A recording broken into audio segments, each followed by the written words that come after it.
Being responsive to child and youth whom have experienced complex trauma, created for the CCCY Professional Development Series Online, Series 8, Part 3 of 4, written and developed by Colette Sylvester.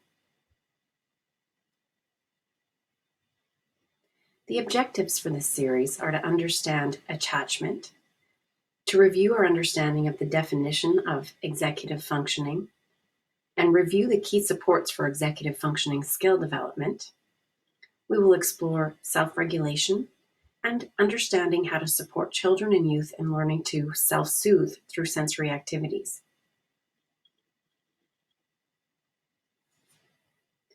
The National Child Traumatic Stress Network acknowledges that when primary caregivers exploit and abuse a child, the child learns that he or she is bad and that the world is a terrible place. Every interaction that a mother has with her child that requires joint attention, like a smile, an echoed sound, eye contact, a hug, these are all experiences that allow a child to attach in a trusting relationship. Attachment is defined as an enduring relationship with a specific person that is characterized by soothing, comfort, pleasure, and safety. The primary caregiver's attention to their baby's needs and desires supports the development of their central nervous system and autonomic nervous system. In fact, every aspect of development is impacted by this first relationship. Attachment patterns develop as caregivers help children construct the explanatory narrative that defines their experience and forms their sense of identity or self-definition. The end result of poor attachment can really result in two extremes in behavior.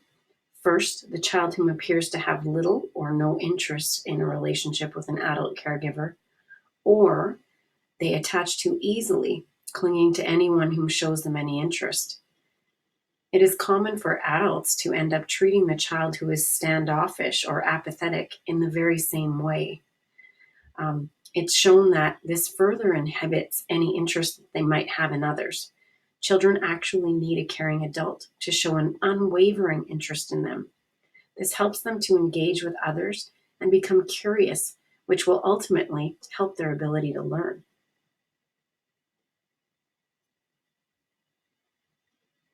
Children and youth with poor attachment require clear limits and boundaries within the domain of collaborative relationships. Through the development of positive relationships, the attunement process that a mother develops with her child is the same as what a caregiver must do. You must be observant and have the ability to tune into their feelings and their fears. As a caregiver, follow the attributes of being playful, being accepting, being curious, and empathetic. Observe children and watch to understand their nonverbal communication, which may be far louder than words. Imagine how a new mom is with her child. Gain eye contact, smile, match their gestures, and show your respect for them through your actions. Be a model and a mirror. The positive interactions and engagements that they have with you can help to begin to change their perceptions of people.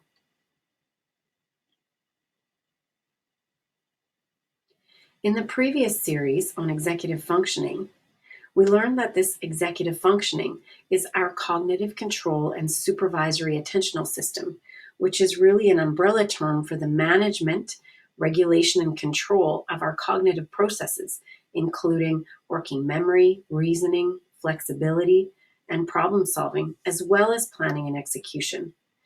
Executive function skills allow us to control our behavior, use visual imagery, talk to ourselves, and emotionally regulate and problem solve.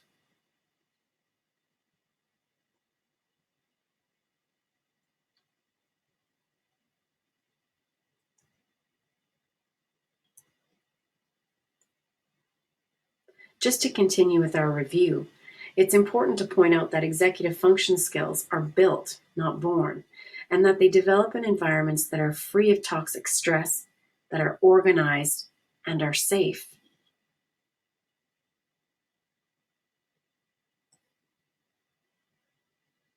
Self-regulation can go by many names, such as self-control, self-management, or impulse control. Self-regulation includes the ability to regulate or control our sensory needs, monitor our emotions, our impulses, our ability to attain goals, and be socially appropriate. Keep the following elements of self in mind when working with children who have experienced complex trauma. To offer support to these young children and youth, we're going to focus on these key areas: developing self-awareness, the ability to self-monitor, self-regulate, self-control, self-soothe, self-care, and develop self-esteem through positive social relationships. You can support the development of self-regulation through the explicit teaching of executive functioning skills. Deficits in executive functioning can result from toxic stress, as well as other learning disabilities, such as attention deficit hyperactivity disorder and fetal alcohol spectrum disorder. They can also be caused from not ever being taught. Therefore, if the parents do not have executive functioning skills, then they will not be able to pass these skills along to their children. We will discuss this more in our fourth and final series on trauma regarding cultural and multi-generational impacts of complex trauma. Self-awareness helps an individual to tune into their feelings, as well as to the behaviors and feelings of others. According to Learning Works for Kids, some of the recommended strategies to support children learn to develop self-awareness are as follows. First, develop visual checklists. This can be as simple as mirroring your actions with young children by showing them where you want to put something. In preschool-aged children, have them use pictures to follow the steps in completing a task. Sometimes real pictures of objects are most effective. Teach children how to follow the steps. Talk about them as you do it. Next, teach children how to guess and predict. This can be difficult with children who have language deficits. They may not understand the question words themselves. Who, what, when, where, why, all might mean the same thing and can cause a lot of stress. Start by modeling. For example, if you want to guess what is in the box, this game can be a lot of fun. Say things like, I wonder what is in this box. What could it be? Shake it. Make it exciting and interesting and non-threatening. Allow them to shake the box, smell the box, and start guessing what might be inside through modeling the language you'd use. Bring in the elements of our senses. What does it sound like? Does it smell? What does it feel like? Is it heavy or light? Third, be a model of verbalizing your needs and problem solving. Children will learn so much from you literally thinking out loud. Oh, that didn't work. I think I will try it this way next time. This can be done with anything from playing with Play-Doh and building block towers with little ones to talking about your own mistakes with children and youth as they get older. Fourth, estimate how easy or hard a task might be with older children. Help them talk about ways to solve a problem or accomplish a goal that they want to achieve. Fifth, be kind, caring, and compassionate. Be a model for encouraging positive social interaction between siblings and our other children in the center. Sixth, discuss the actions of characters in books, watch children playing in the park, or in a TV show or a movie. Talk about their emotions. Are they happy? Are they sad? Are they frustrated?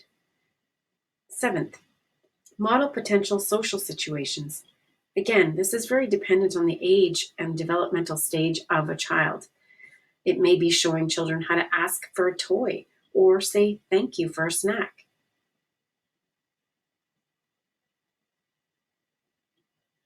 In order for children to develop self-monitoring skills, they need to be taught explicitly what it is they are to be monitoring. A starting point for this self-monitoring is through understanding emotions and words for emotions. Therefore, teaching kids to understand their emotions. Children in your care may require support with the navigation of their social world as well. They may not know or understand social etiquette or norms. It is important to allow children to learn why some social behavior is acceptable and why some is not. Michelle Garcia Winner's social thinking curriculum explores the different ways we can be intentional in addressing the social world of language and communication with children and adults in the workplace. Most importantly, children need to be taught why some behavior is expected and why some is unexpected. Finally, they need to learn the impact of their behavior on others. This is why understanding emotions is a key ingredient.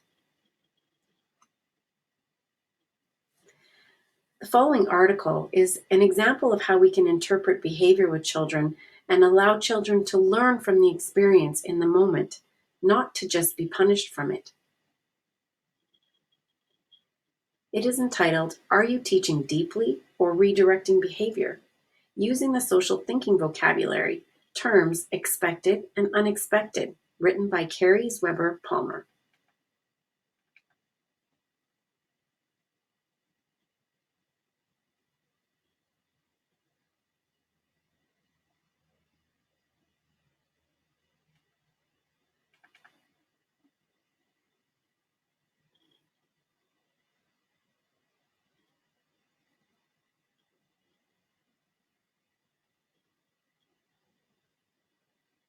Several years ago, I was working with a 5-year-old boy named Drew.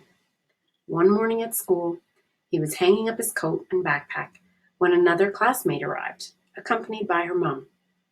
It was just like the start of any ordinary day, but then I heard Drew's voice. You're scary. I paused, hoping I had heard him incorrectly. Then I heard it again. Yeah, you look really, really scary. Yes, it was happening. Drew was calling the mom of one of his peers really scary. Repeatedly, in fact. I wasn't sure why, and I was the one in charge. Taking a deep breath, I considered my options. First, I could just walk away. The very human part of me considered it. It was an uncomfortable situation. I did not know this other adult and wanted to avoid her weird thoughts. But best practices in teaching social thinking tell us that teaching in the moment is where a lot of deep learning happens. It was important for me to acknowledge this in some way, but how? Second, I could tell Drew that his behavior was inappropriate in an attempt to redirect and move on.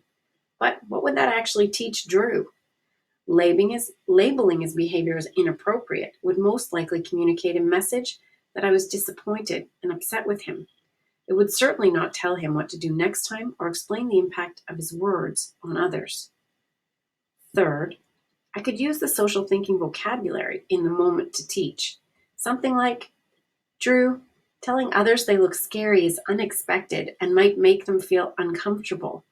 The hidden rule is that we usually don't make comments about how others look, especially when we don't know them. It is expected to keep those thoughts in our brain. That language would address the comment in the moment, but also open a door for deeper teaching and discussion to follow in our future time together. That approach could set the stage for having Drew think more deeply about this social situation and expectations.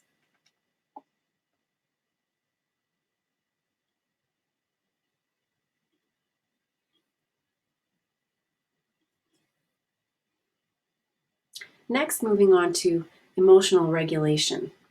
Here are some key things to remember. Be sensitive to children's emotional states and triggers. Teach vocabulary for emotions. Use simple words to express feelings and support emotional regulation. Act out our emotional scenarios while playing cars, dolls.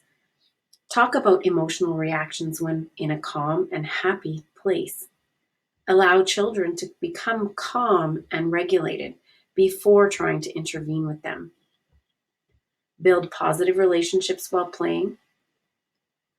Make sure you eliminate discipline practices that may trigger symptoms in children. Avoid public reprimands and timeouts. Just spend time getting to know each child. Give them your time and get on their level.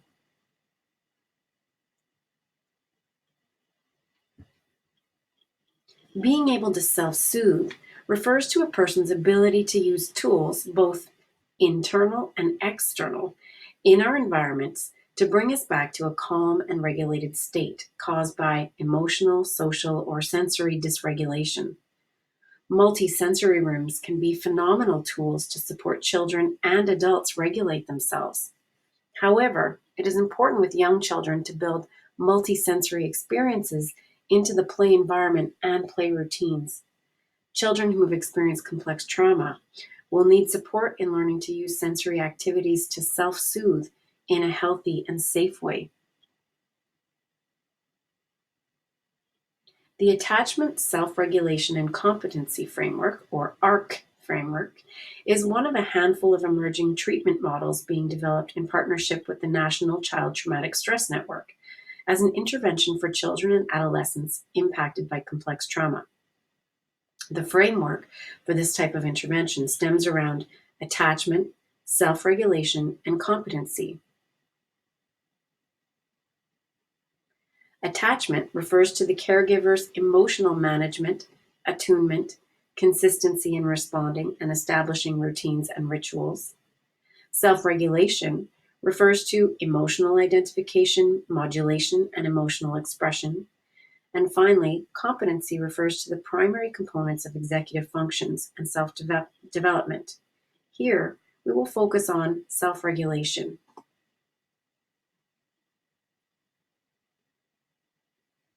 Howard Bath's article, The Three Pillars of Trauma-Wise Care, Healing in the Other 23 Hours, suggests that the three pillars of support for non-clinicians working with children are safety, connections, and coping, as discussed in our last series on trauma. Within the domain of coping comes co-regulation. This occurs by being soothed, stroked, rocked, and spoken to in a calm, soft manner when children are upset. Through this, they experience calming through the adult's presence and support. In time, children will then learn to self-soothe by mirroring their carer's responses and knowing that there is someone devoted to offering their ongoing support.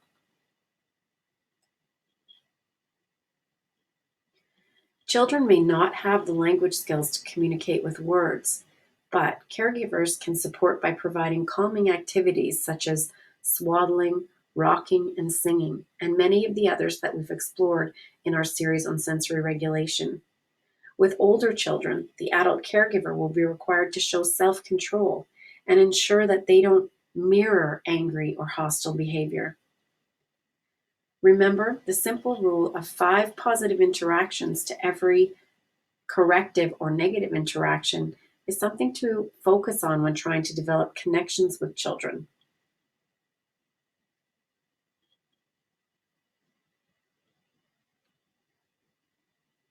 Arvidsson and Associates explained how routines and rituals help children create expectations about predictability of their external environment. Building the routines and rituals of incorporating sensory-rich activities to help children learn to regulate their bodies can be beneficial to all children and adults. Children need to learn how to manage their physiological arousal and energy levels within their own bodies. There are specific activities for increasing arousal or upregulation and decreasing or downregulation. Our senses include vestibular or balance, proprioception, which is the input into our muscles and joints in body position, taste, smell, sight, and sound. Please refer to Series 2 on sensory processing for more information on supporting sensory integration within the play space as a means of self-soothing.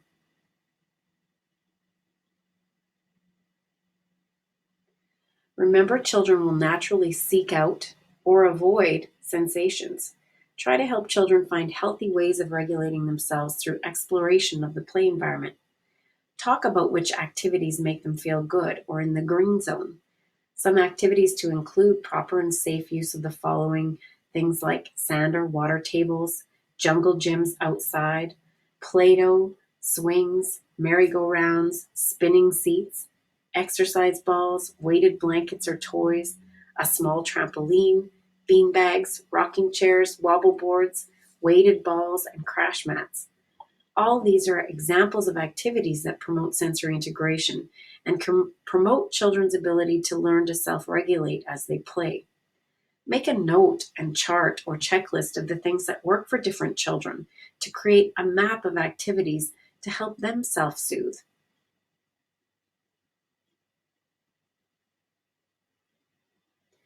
As a caregiver, ensure that you are observant and recognize the signs of triggers. It is advised that communicating with therapists involved with the child's program regarding the type of abuse is advised. For example, if a child was abused through touch or confined spaces, you would avoid these. Through observation, you will see what children tend to be drawn to. Allow the child to explore the environment without forcing them to participate in any activities within the context of child-centered play. Typically, children show you what they are seeking or avoiding.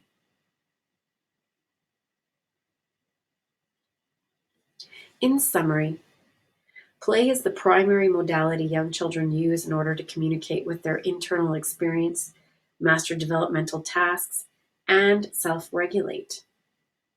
Within the context of positive connections with adult caregivers, children can learn self-regulation and adaptive coping. Today, we focused on attachment and attunement, self-regulation, executive functioning, and sensory regulation. In our final series on trauma, we will explore the impact of intergenerational trauma and the cultural considerations for our FNMI population.